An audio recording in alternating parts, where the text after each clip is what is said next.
បាទនេះជា crossover បងប្អូនណា crossover បាទ crossover ចែកសាបសង់បាទ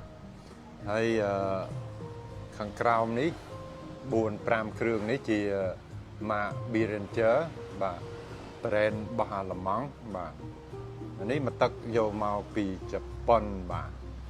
Behringer ហ្នឹងមានអានេះមាន3ច្រកមានតែមួយដើមទេបាទ2ច្រកមាន5ដើមបាទនៅស្អាតបាទហើយ crossover ហ្នឹងបងប្អូនមិនសូវស្គាល់ទេ Behringer ហ្នឹងបាទបងប្អូនស្គាល់តែនេះ DBX បាទបងប្អូនភាគច្រើនស្គាល់តែ DBX ទេបាទ Behringer អត់សូវស្គាល់ទេបាទថ្ងៃនេះចង់បង្ហាញថា Behringer ហ្នឹងវាមានលក្ខណៈខុសគ្នាពី DBX ហ្នឹងយ៉ាងម៉េចខ្លះបាទទី1បាទBehringer មានសម្លេងចេញយកទៅប្រើស្អីផ្សេងដូចជាស័ព្ទដែលយើងមាន ampli ស្រាប់អីហ្នឹងយកចេញពី output នេះរបស់ស័ព្ទនេះវាដាក់ស័ព្ទ woofer ណាបងប្អូនណាបាទហើយវាមានអុកសម្រាប់សេរីទៀតបាទអុក នេះបាទ frequency បាទសម្រាប់សេរីទៀតបាទអញ្ចឹងបងប្អូនអត់ប្របាក់ទេអាហ្នឹងលើសអាហ្នឹងមួយបាទហើយ Behringer នេះវាសំឡេងវាចេញស្រស់ថ្លាហើយសតុនទៀតបងប្អូនណា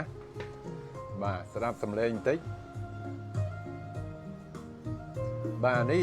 ខ្ញុំបើកសាប់ហើយនឹងសង់ជាមួយគ្នាបាទប៉ុន្តែប្រើធុងតែមួយគូទេហើយមួយគូ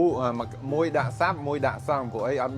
មានធុងដាក់ទេបាទអស់ធុងសាកហើយបាទឥឡូវយើងបិទសង់សិនបាទ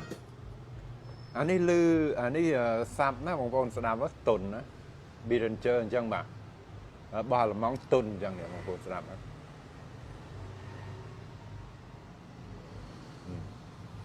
យើងសេរី frequency របស់វា over នេះបាទ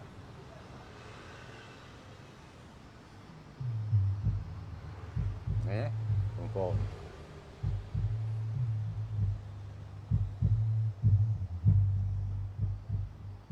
អញ្ចឹងបងប្អូនស្រឡាញ់ប៉ុណ្ណាបងប្អូនយកប៉ុណ្ណឹងទៅ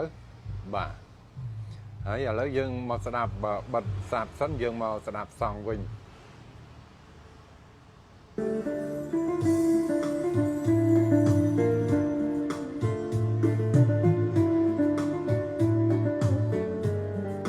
បាទបងប្អូនសំឡេងវាចេញមកថ្លាហ្មងបងប្អូនណាថ្លាសតុនណាច្បាស់ទៀតបាទ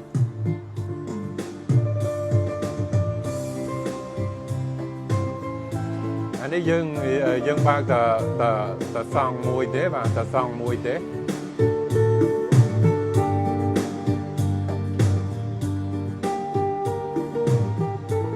ហើយយើងដាក់សាប់មួយសង់ចូលគ្នាបាទពេលដែលយើងសេរីហើយ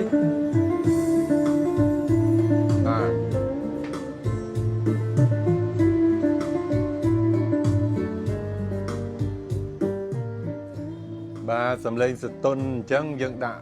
យើងប្រើលក្ខណៈគ្រួសារក៏បានបែនក៏បាន